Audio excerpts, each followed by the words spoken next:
যে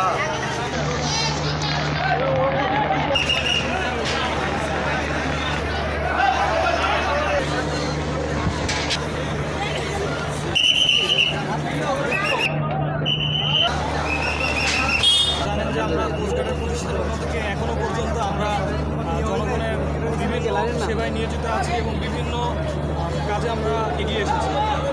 আমাদের কোস্টগার্ড দক্ষিণজন এই ঈদুল আজহা উপলক্ষে জনগণের নিরাপত্তা বিভিন্ন পদক্ষেপ গ্রহণ করেছে। আমরা বিভিন্ন ঘাটে প্রচার প্রচারণা করছি, মাইকিং করছি, লিফলেট বিতরণ করছি। একই সাথে আপনারা দেখতে পাচ্ছেন যে বিভিন্ন লঞ্চে অতিরিক্ত যাত্রী পরিবহন করছে। অতিরিক্ত যাত্রী পরিবহন যেন না করে সে ব্যাপারে আমরা সবার দৃষ্টি রাখছি।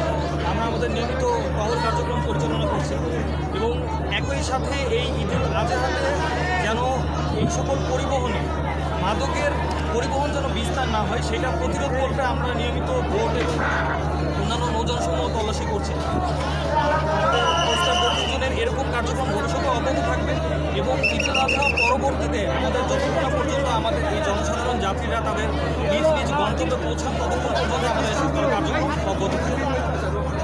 আমাদের এখন এখানে যে সকল লঞ্চগুলো যাওয়া আসা করছে সে সকল লঞ্চগুলোতে আমাদের যে সকল লাইফ সেভিং নিরাপত্তা আইটেম যেগুলো আছে সেগুলো আমরা চেক করছি যে এগুলো রেজিস্ট্রেশন নাম্বার অনুযায়ী যে সকল মালামাল থাকার কথা সে পরিমাণ মালামাল তাদেরকে আছে কি না এবং সেগুলো হচ্ছে কতটুকু লাইফ সেভিংয়ের জন্য উপযোগী সেটাও আমরা চেক করছি, যাচাই বাছাই করছি এবং এই ক্ষেত্রে যদি আমরা কোনো অনিয়ম পাচ্ছি তাহলে সেই সকল জিনিসগুলোকে আমরা দ্রুত গতিতে অতি সত্বর আইনে আওতায় আনছি। আমার একটা প্রশ্ন সেটা হলো যে আমাদের অলরেডি ইতিমধ্যে বেশ কিছু টহল কার্যক্রম চলছে। আমরা এখনও পর্যন্ত জিনিসগুলোকে মাইকিং এবং অন্যান্য প্রচার প্রচারণা একই সাথে আমরা এরকম যদি কোনো কিছু পাই তাদেরকে আইনের আওতায় আনছি এবং আমরা প্রতিনিয়ত নিরুৎসাহিত করছি এবং আমরা জনসচেতনতামূলক যে সকল কার্যক্রম সেগুলো আমাদের অব্যাহত চলছে।